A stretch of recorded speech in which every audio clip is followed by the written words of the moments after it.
اعوذ باللہ من الشیطان الرجیم بسم اللہ الرحمن الرحیم رب اشرح لی صدری ویسر لی امری واحلل عقدۃ من لسانی یفقہوا قولی ربی یسر ولا تعسر وتمم بالخیر اللہم فقہنا فی الدین رب زدنی علما۔ سورۃ البقرہ آیت نمبر 14 لفظی ترجمہ ہے وا اور اذا جب لقو وہ ملتے ہیں الذین ان لوگوں سے جو آمنو ایمان لائے، قالو کہتے ہیں امنا ہم ایمان لائے۔ یہ آمنا اور نون الف نا یعنی ہم، وا اور اذا جب خلو اکیلے ہوتے ہیں، الا طرف شیاطینہم شیاطین یعنی اس سے مراد سردار، ہم ان کے یعنی اپنے سرداروں کی طرف، قالو کہتے ہیں انا یقیناً ہم معکم ما ساتھ ہیں کم تمہارے، انما یقیناً نحن ہم مستہزئون مذاق اڑانے والے ہیں۔ با محاورہ ترجمہ ہے اور جب وہ ان لوگوں سے ملتے ہیں جو ایمان لائے تو کہتے ہیں کہ ہم ایمان لائے، اور جب اپنے سرداروں کی طرف اکیلے ہوتے ہیں تو کہتے ہیں کہ یقیناً ہم تمہارے ساتھ ہیں، ہم تو محض مذاق اڑانے والے ہیں۔ اس آیت میں اللہ تعالیٰ نے منافقوں کی سرگرمیوں کی وضاحت کی ہے کہ جب یہ منافق مومنوں سے ملاقات کرتے تھے تو کہتے تھے کہ ہم اللہ تعالیٰ اور اس کی کتاب پر اور اس کے رسول کے پر ایمان لے آئے ہیں، یعنی اہل ایمان سے ملتے تو اپنے ایمان کا اظہار کرتے تھے، اور اس کی وجہ کیا تھی کہ ظاہری طور پر دینداری کا بھرم بھی قائم رہے اور اپنی مال اور اپنی جانوں کے تحفظ کے لیے دھوکے کے طور پر یہ مسلمانوں کے ساتھ بھی رہیں،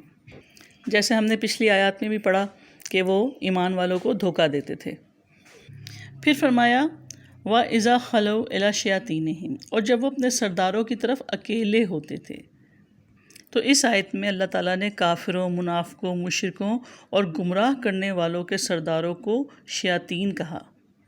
کیونکہ اصل میں تو یہ برائی کے سردار تھے، یعنی جو لوگ اللہ تعالیٰ کے راستے سے روکتے ہیں۔ تو یہ وہ قریش کے اور یہود کے سردار تھے جن کی وجہ سے تمام لوگ مسلمانوں کے خلاف سازشیں کرتے رہتے تھے، اور اسی طرح منافقوں کا ایک سردار عبداللہ ابن ابی بھی تھا جو کہ مدینے کے منافقین کا سردار تھا۔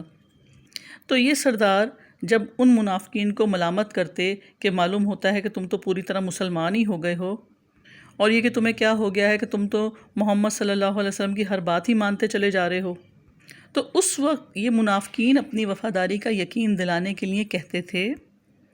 قالو انا معکم انما نحن مستہزئون،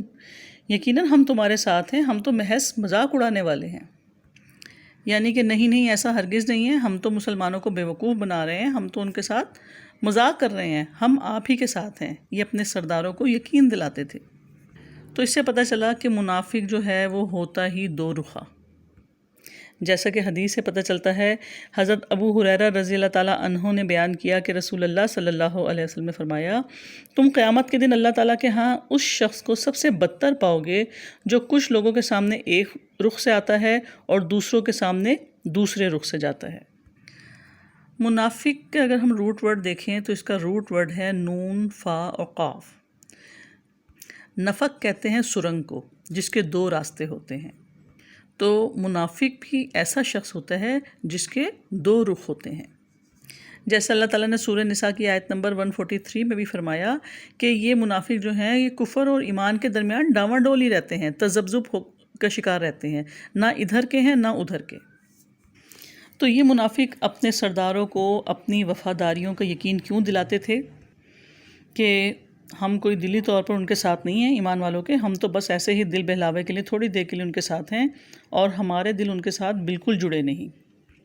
مومنوں کے ساتھ تو ایک ظاہری سلسلہ قائم ہے تاکہ ان سے دنیا کا فائدہ حاصل کر سکیں۔ تو اس آیت میں منافق کے جس طرز عمل کی طرف اشارہ کیا گیا وہ یہ کہ ایمان والوں سے یہ کہنا کہ ہم تمہارے ساتھ ہیں، یہ دل ہی دل میں مذاق اڑانا کہ دیکھو کس طرح ہم ان کو بیوقوف بنا رہے ہیں۔ اب اس آیت میں آپ کو منافقین کی جو رسول اللہ صلی اللہ علیہ وسلم نے 3 نشانیاں بتائیں، اس میں سے ایک نشانی نظر آ رہی ہے نا، جھوٹ،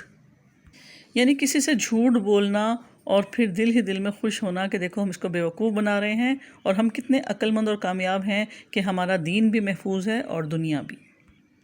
تو منافقین کے اس مذاق کا ایمان والوں کو تو نہیں پتہ چلا، لیکن اللہ تو دلوں کے حال جانتا ہے۔ اسی لیے آیت نمبر 15 میں اللہ تعالیٰ فرماتے ہیں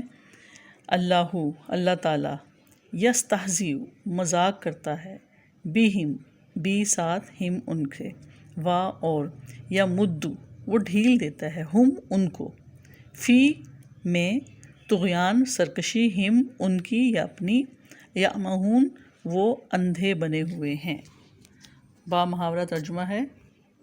اللہ تعالیٰ ان سے مذاق کرتا ہے اور ان کو ڈھیل دے رہا ہے اور وہ اپنی سرکشی میں اندھے بنے ہوئے ہیں۔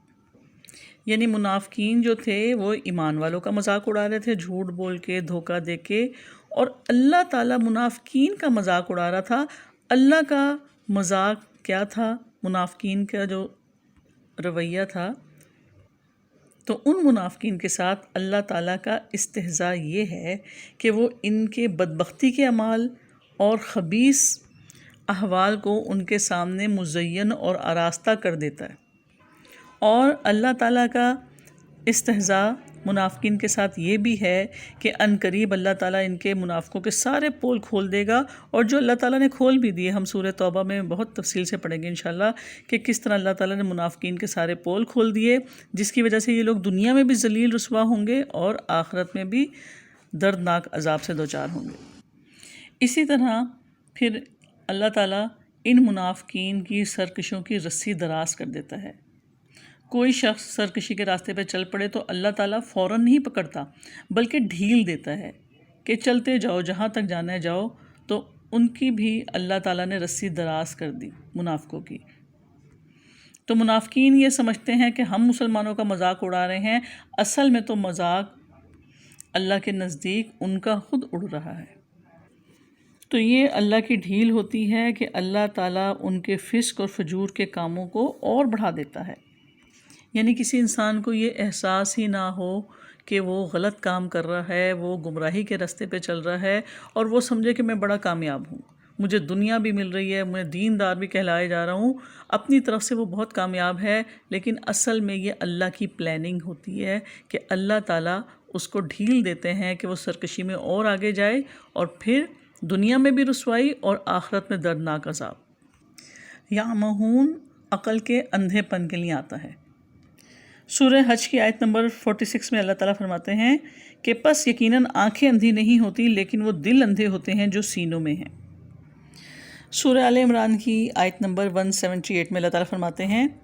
کہ جن لوگوں نے کفر کیا وہ ہرگز یہ گمان نہ کریں کہ یقیناً ہم انہیں مہلت دے رہے ہیں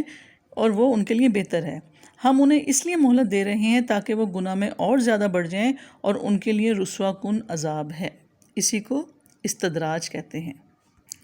تو اللہ تعالیٰ کی طرف سے مہلت کو، ڈھیل کو کوئی یہ سمجھے کہ ہماری پکڑ نہیں ہو رہی تو یہ اس کی خام خیالی ہے۔ اللہ تعالیٰ منافقین سے نیکی کی توفیق چھین لیتا ہے، پھر نہ ان کے کان سچ سننا چاہتے ہیں، نہ سچی بات ان کے دل پر اثر کرتی ہے، ان کی آنکھ سچائی کو دیکھ نہیں سکتی، اور پھر وہ اندھا دھن اپنی مرضی کے مطابق زندگی گزارتے چلے جاتے ہیں، اور اس طرح پھر ان کے گناہ بڑھتے چلے جاتے ہیں اور وہ مزید سرکش ہو جاتے ہیں اور سیدھے راستے سے بھٹکتے بھٹکتے دور نکل جاتے ہیں، اور انہیں اس بات کا احساس بھی نہیں ہوتا۔ سبحانک اللہم و بحمدک، نشہد ان لا الہ الا انت، نستغفرک و نتوب الیک۔ السلام علیکم ورحمۃ اللہ وبرکاتہ۔